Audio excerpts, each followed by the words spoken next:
Welcome back to Living Local. If you're anything like me, every time that I check social media during the holidays, another couple was getting engaged. Seriously, every single time. Now that the new year has started, though, countless brides and grooms are getting geared up for wedding planning. And today we are previewing an event that is happening this weekend, which will bring over 100 vendors together in Davenport. So joining me here in studio to tell us some more about this, and maybe if you are in this stage in your life and you're hoping to plan, Kelsey Watson's going to have some information for you in this segment, which is sponsored by the Jaycees of the Quad Cities. Thank you so much for being here. Thanks for having me. Yes, so tell us all about this as you're putting this on.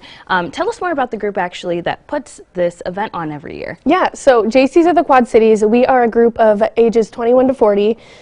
We really try to focus on empowering our members to grow both personally and professionally. So we do a lot of good in the community, and we try to mix a lot of the social aspect with the service aspect. Try to find some like-minded individuals who can kind of come together and create that similar community so that we can give back. So. Oh, that's so wonderful. Now, how did the Bridal Expo get started in the mix of this then? So back in 1985, we're actually one of the oldest chapters of the Jaycees. It's actually international organization, but we are one of the oldest in the state of Iowa. So a lot of the chapters do their own fundraisers. The Bridal Expo is our largest fundraiser, and then Barbecue C is now our second fundraiser of the year. The Bridal Expo started in 1985, so its 37th year is in 2022, and it was kind of to create a one-stop shop for couples to find vendors for their special day. That is so wonderful, and it's nice to know that this is a fundraiser that then helps you pay it forward and really just help young adults. I would consider 40 to still kind of be a young adult, but helping people really just find their passions and work towards their goals. That's so wonderful. Yes, absolutely. Yes. Okay, so let's talk about this year's event. Is anything changing? Anything new? So in 2022, we are still in a pandemic. While state of Iowa does not require masks for the event, we are encouraging masks. We also are encouraging to purchase your ticket in advance. However, we are allowing purchases at the door with cash or card this year. So that's a little different than 2021. Yeah. And then as far as, how many people, we're doing two different waves this year. So one group will be the morning from 9 to 12, and then the second wave will be from 12:30 to 3:30. So that's not changing. But yeah, we're still expecting the same amount of people, and hopefully it'll be better than last year, and we can only hope to keep growing it. So. Yeah, absolutely. And what are the details of that too? It's happening this Saturday, correct? This Saturday, January 29th, from 9 to 3:30. So morning and afternoon admissions are still available. And then it's $10 in advance if you purchase your tickets online. Otherwise, we are accepting in-person tickets for $15. And it's at the River Center in downtown Davenport.